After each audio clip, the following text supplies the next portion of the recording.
헌법재판소의 윤석열 대통령 탄핵 인용 및 파면 결정의 충격이 좀처럼 가시질 않고 이어지고 있습니다.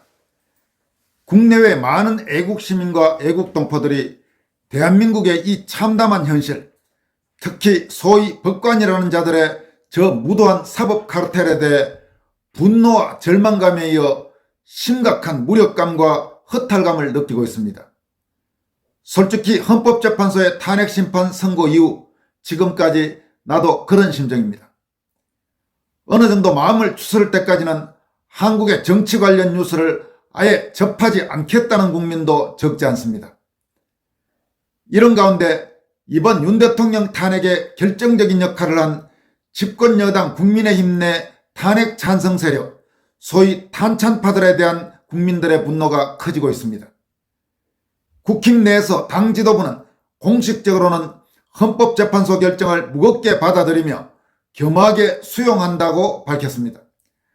하지만 윤 대통령 탄핵을 막기 위해 온몸을 던진 의원들을 중심으로 한 상당수 국회의원들이 탄핵을 공개적으로 찬성한 사람들에 대해서는 당 차원의 조치가 있어야 한다는 목소리가 계속 늘어나고 있습니다. 헌법재판소의 윤 대통령 탄핵 심판 선고 이후 국민의힘에서는 비공개 의원총회를 열었습니다.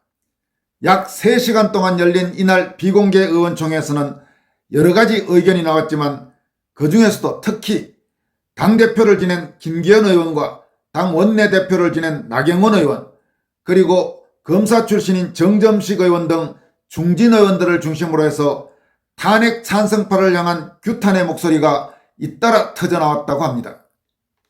나경원 의원과 정점식 의원은 당의 단합도 좋지만 기강을 잡아야 한다. 탄핵에 대해 공개적으로 찬성하고 적극적으로 언론에 알렸던 사람들에 대해서는 조치를 해야 한다고 강조했습니다. 김기현 의원 역시 설사 당 의석이 8, 90석의 소수 정예가 되더라도 생각이 같은 사람들끼리 같은 당을 해야 한다고 직격탄을 날렸습니다. 이 밖에도 이날 비공개 의총 현장에 있던 다른 국회의원들 사이에서도 소위 탄찬파를 향한 규탄이 이어진 것으로 알려졌습니다. 이에 앞서 국민의힘 소속인 홍준표 대구시장도 그동안 여러 차례에 걸쳐서 탄핵에 찬성한 의원들에 대해서는 당 차원의 징계가 있어야 한다는 입장을 계속 밝혀온 바가 있습니다.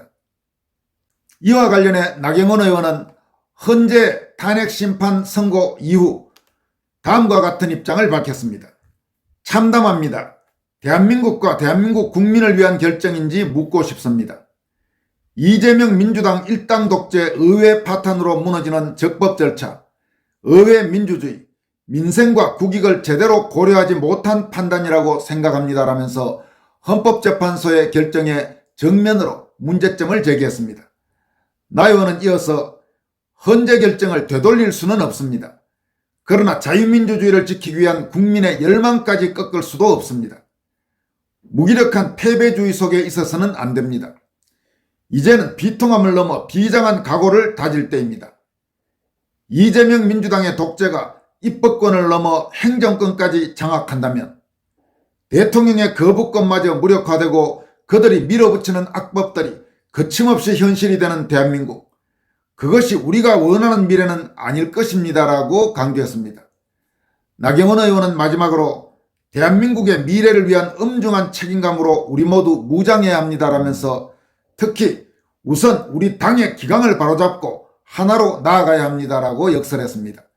나경원 의원이 당 의원총회에서도 밝힌 대로 당의 기강을 바로잡아야 된다는 점을 공개적으로 소셜미디어를 통해서 분명히 국민 앞에 강조했습니다.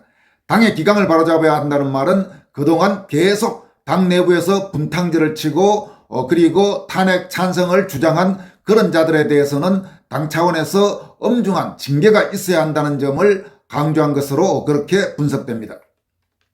한편 헌법재판소의 결정으로 윤석열 대통령이 파면된 뒤 우파 성향 온라인 커뮤니티에서는 탄핵 찬성파, 탄찬파를 향한 비판의 목소리가 계속 늘어나고 있습니다.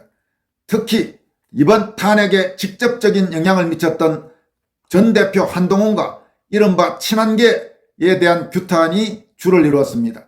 이와 함께 탄핵 정국 속에서 계속 좌파 방송 등에 나가서 헛소리를 짓거린 국민의힘 김상욱 의원 등에 대한 규탄의 목소리도 커지고 있습니다. 헌법재판소의 윤 대통령 파면 결정 이후 한동훈은 자신의 소셜미디어를 통해서 언제나 국민과 함께 하겠다면서 그리고 사랑하는 지지자들과 당원 동지들께서 느끼실 오늘의 고통, 실망, 불안을 함께 나누겠다.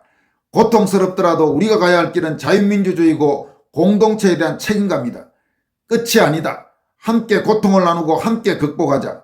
서로를 비난 말고 모두 함께 가자. 우리 함께 대한민국을 지키고 더 좋은 대한민국 만들자.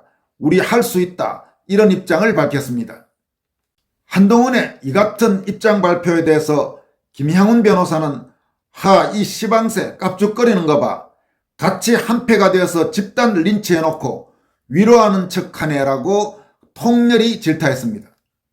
또한 소셜미디어 이용자는 당원들께 고통과 실망, 불안을 준 원인 제공자가 누구냐? 역겹다. 국힘의 옷을 벗고 흰색 점프로 갈아입어라. 그리고 출마의 뜻 펼쳐라. 누구만큼이나 뻔뻔스러운 자라고 본다. 이렇게 한동훈을 비판했습니다. 한동훈에 대한 비판은 이 정도가 아니었습니다. 한 소셜미디어 사용자는 한동훈을 대통령으로 뽑느니 차라리 이재명이 대통령 되는 걸 감수하겠다. 이렇게 한동훈에 대해 적어도 너는 안 돼. 이런 아주 강도 높은 성토를 했습니다. 또 과거 한동훈에 대한 지지 입장을 밝혔다가 윤석열 대통령과 한동훈과의 갈등을 지켜보면서 한동훈에 대해서 마음을 접고 이른바 손절하고 이번 탄핵 정국에서 아주 열정적으로 윤석열 대통령을 지지했던 심규진 교수는 탄핵 인용이 되자 한동훈 캠프에서 환호성을 질렀다는 얘기를 들으니 역시나 조기 대선도 결국에는 윤석열의 선거가 되겠구나 싶습니다. 이제 사람들은 윤석열 탄핵 찬반에 대한 입장으로 국민의힘 주자들을 평가하기 시작할 것이고 결국 경선의 핵심 질문은 이렇게 정리될 것입니다. 윤석열 대통령 탄핵에 대한 당신의 입장은 무엇인가? 윤석열 대통령의 계엄은 정말 내란이었나? 내란 수괴라는 프레임을 가장 먼저 씌운 쪽은 누구였는가? 결국 이런 식으로 경선의 아젠다가 형성되겠지요 라고 분석했습니다. 실제로 한동훈 캠프 그리고 한동훈 지지자들 사이에서는 그동안 윤석열 대통령 탄핵이 인용돼야 한다 이렇게 주장한 사람들이 적지 않았다고 합니다. 그리고 지금 심규진 교수의 글에도 나왔지만 헌법재판소에서 윤석열 대통령 탄핵을 인용하면서 파면한다 그 이야기가 나왔을 때 대다수 애국 시민들이 분노, 절망 그리고 허탈 이런 감정에 빠졌을 때 한동훈 지지자들 중 상당수는 좌익들과 마찬가지로 환호성을 질렀다고 합니다. 그게 한동훈과 한동훈 지지자들의 아주 실체라고 할 수 있습니다. 심규진 교수는 또 이런 글을 썼습니다. 우리나라 정도 수준의 나라에서 계엄이란 게 있을 수 없습니다. 누군가 잘난 척하는 분이 그렇게 말했었죠. 그런데 묻겠습니다. 우리나라 정도 수준의 나라에서 간첩도 제대로 못 잡는 게 말이 됩니까? 선관위는 마치 가족회사처럼 운영되고 어떤 문제에 대해 이의를 제기하면 무조건 기각되고 입막음을 당하는 현실이 과연 정상입니까? 우리나라 정도의 수준에서 영부인을 아무 근거도 없이 술집 여자라고 퍼뜨리고 다니는데도 제대로 된 처벌이 이루어지지 않습니다. 척건들이 줄줄이 사망하고 권력형 비리가 명백하며 위정교사 녹취까지 공공연히 퍼졌음에도 1심에서는 징역형이 선고되더니 2심에서는 갑자기 무죄가 나오는 상황이 과연 정상입니까? 대통령을 인정하지 않고 취임 첫날부터 탄핵몰이 하던 자들이 설치는데 경찰들이 민노총한 데 두들겨 맞아도 구속도 못 시키는데 이 나라 수준이 뭐 어때요? 2시간짜리 계엄 가지고 부들부들 떨고 있을 동안 이 나라가 얼마나 썩어가고 있는지 이재명 같은 자 히틀러식의 무자비한 입법 독재가 어떻게 나라를 파괴하고 있는지 제발 돌아보시기 바랍니다. 우리나라 수준이 정말 그렇게 높습니까? 이렇게 일침을 가했습니다. 여러분 정말 통렬한 지적이라고 할 수 있습니다. 이번에 이 사태와 관련해서 윤석열 대통령을 맹렬히 비난하던 자들이 자주 한 말이 우리나라 정도 수준에서 어떻게 계엄을 하느냐 뭐 이런 식의 주장들을 많이 했었죠. 그런데 지금 심규진 교수가 하나하나 지적하다시피 대한민국 수준이 겨우 지금 이 꼴입니다. 이 꼴이. 그런데 뭔 그렇게 수준 높다고 계엄이냐 이런 소리를 하느냐 이 말입니다. 신 교수는 또 비슷한 맥락에서 지금 우리나라는 정치 후진국이 아니잖아 이렇게 생각하는 사람들에 대해서 다음과 같이 경고하고 있습니다. 지금 우리나라는 정치 후진국이 아니잖아 라고 생각하는 사람들이 있습니다. 하지만 이제부터 이재명 강점기 5년을 맛보게 되면 곧 깨닫게 될 것입니다. 검열당하고 내란 선동죄로 박해받고 입법 독재로 입틀막 당하고 좌파 포퓰리즘에 휘둘리고 이재명은 줄줄이 무죄, 좌파 불구속, 우파 구속 수감, 25만원 시리즈 같은 포퓰리즘 정책이 쏟아지고 헌재재판관 임기 연장법, 대통령 임기 연장법은 못 만드나요? 이재명은 합니다. 이 모든 것을 직접 겪어보면 결국 우리나라 정치가 이제는 베네수엘라보다 나을 게 없다는 것을 뼈저리게 알게 될 것입니다. 그땐 또 누가 그리워질 거예요. 그걸 준비해야지요. 이렇게 아주 예리하게 분석했습니다.